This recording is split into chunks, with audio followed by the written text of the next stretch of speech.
Marii maatii yookaan gumii maatii kutaa tokkoffaa keessatti abbaan manaa fi haati manaa gaa'ela booda akka duraatti wal hammatu gaaffii jedhu irratti yaadolee ajaa'ibsiisoo fi kolfaan nama fixan waliin dhageenye itti bohaarree turre. Isinis yaadolee kennamanitti gammaduu keessan, ittiin bohaaruu keessan, waarraa barachuu keessan ibsuun yaada keessan saanduqa koomentii jalatti kennitanii jirtu. Har'as gumiin maatii kun mata duree biraa irratti wal ga'anii jiru. Marii isaan har'a dhiyeessan kanas waliin dhaga'uuf deemna. Isa dura garuu nagaatu dursaa. Marsii miidiyaatiif maatii kan taatan hundi keessan akkam jirtu? Bakkaa fi haala keessa jirtanitti nageenyi keessan haa baay'atu. Ba'umsii fi galumsi keessan kan eegamee fi eebbifame haa ta'u. Warri maatiin ta'in ammuma ta'a. Warri taatan ammoo akka viidiyoon kun namoota baay'ee bira ga'uu fi miidiyaa qabdan hundaa irratti akka qooddan isin gaafanna. Hundi keessan laayikii gochuun akka eegaltan kabaja guddaan isin gaafachaa gara gumii maatii yookaan GM kutaa lammaffaatti kallattiin dabarraa.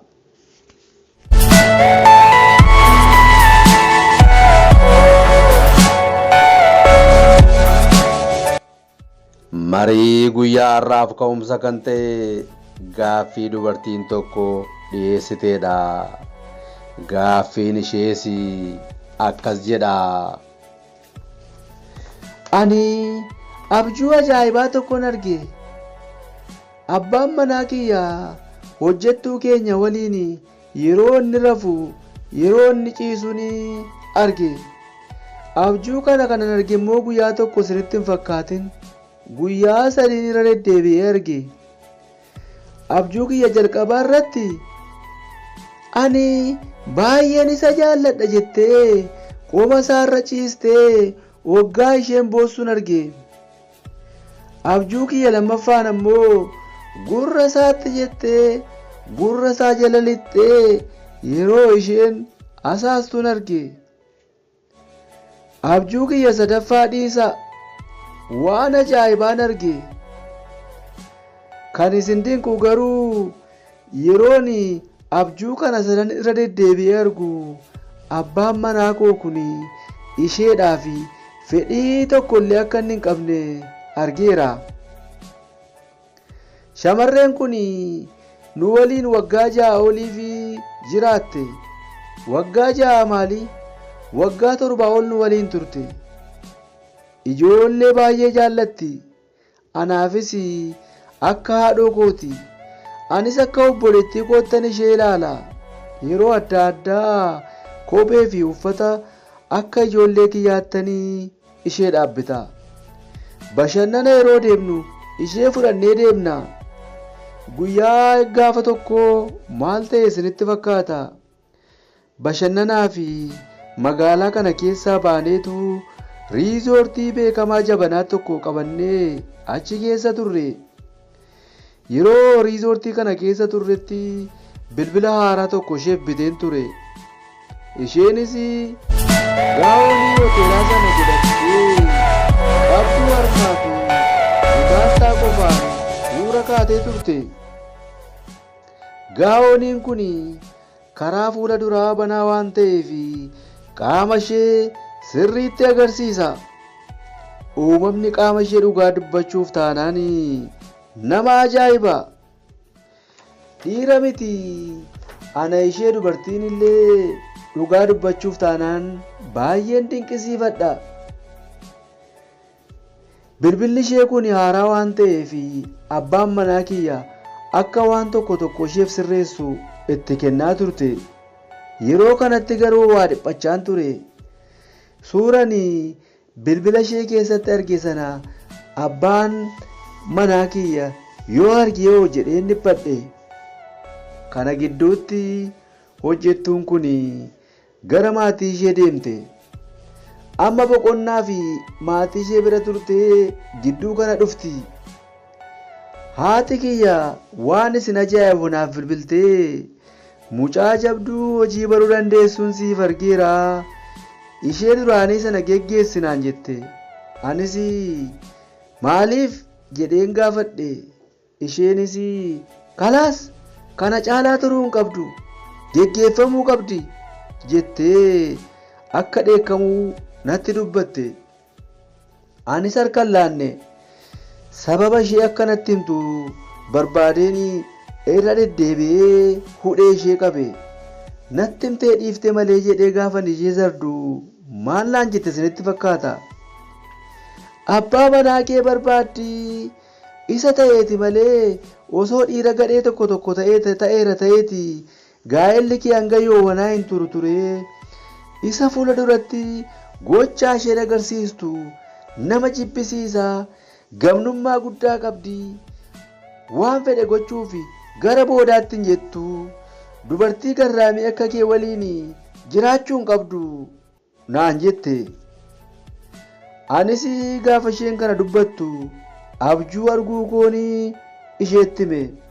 Waggaan abjuu argeera isheen jedhu Waaqayyoo waggaa si akeekkachiisuudha. Ansitti himeera dafii ofirraa baasi naan jette. Ani hojiidhaaf guyyaa 5 hanga 6tti magaalaa kana keessaa nan ba'a. Of kunuunsuullee dhiiseera. Waggaa 7 gaa'elaan turre kana keessatti jaalalli abbaa manaa kiyyaa guyyaa guyyaadhaan yeroo dabaluun argaa. Amma yeroo dhiyoo kana keessammaa lafti sin tuqinnaan jedha. Jaalalli koo isatti hammaannaan akka daa'imaa isa godhaa jira. Qaama koollee hin niqannee nan qabeen nan dhungatiin yeroo hin jedhu humnaan qabee na haammata na dhungata. Ijoollee isaa fi lubbuu dhaba garmalee isaan jaallata. Hiriyyaan qabu hojiidhaa baanaan gara manaatti fiigee gala. Amma gaa kana gidduuttanii abjuu koo fi isa haati koo naan jette irratti hundaa'een hojjettuu keenya kana baasuu qabnaa nan geggeessa hoggaan jedhu ciraadhumaallee canatte ta'e si waliin walii hin galu jedhe. Jalqaba dubbii investimentii guddaa ishee irratti baasnee jirra. Lammaffaa immoo yeroo ijoolleen keenya keejii galanitti yeroo isheen sirriitti nu barbaachiftuu fi itti fayyadamuu qabnutti maaliif ba'uu qabdi jetta jedhee gaaffii fi mormiidhaan na sarde. Natti falme waggaa kana kan ta'e ta'u jedheeni abjuu arguu koo dhooseen itti dubbadhe. Yeroo kana sin ajaa'iba baay'ee gadde. Fuulli isaa yeroo jijjiiramuu fi gurraacha'uun arge. Boodas ani waan akkasii akka uumamuu fi kanan eeyyamu sitti fakkaata? Of hin dhiphisin. Ishee yeroo kanatti hin ari'u ani. Dursa ijoollee kiyyaafan kenna naan jedhe. Hojiin kiyyas ta'e kan isaa ulfaataadha. Lamaan keenya biyya alaa baanee guyyoota muraasaa fi mana keessa jiraachuu dhiisuu dandeenya. Waaqayyoo gaditti aansee hojjettuu keenya kun waan jirtuuf ijoollee keenyaaf hin yaaddofnu. Kanaafidha kan inni ishee baasnee hojjettuu haaraa sichi barattu hin mindeessinu kan naan jedhu. Maaloo osoo isin ta'e maal gootu? Abjuu akkasii yoo agartanii maaltu isinitti dhaga'ama? Mee maal na gorsitu? Jettee marii gumii maatii kanaaf yookaan GM'if dhiyeessite. Maatiin ajaa'ibaa kunis tokko tokkoon yaada isaanitti fakkaate kenne. Yaadi kennaman tokko tokko yoo dhageessan dhugaa dubbachuuf taanaan kolfa qabachuu hin dandeessanii. Marrummaantu isin cirama. Namoonni tokko tokko dhugaa dubbachuuf taanaan kan qoosan jiru.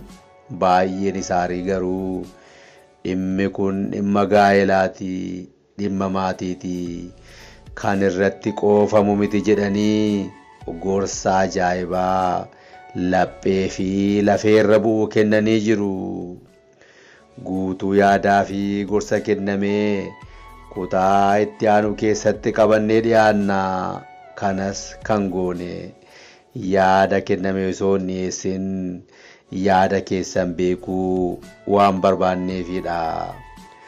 Osoo isin ta'ee maal gootu? Abjuu akkasii yoo agartan maaltu isinitti dhaga'ama? Dubartii kana maal gorsitu? Hojjettuu kana hari'uu qabdi jettu moo yaada biraa qabdu?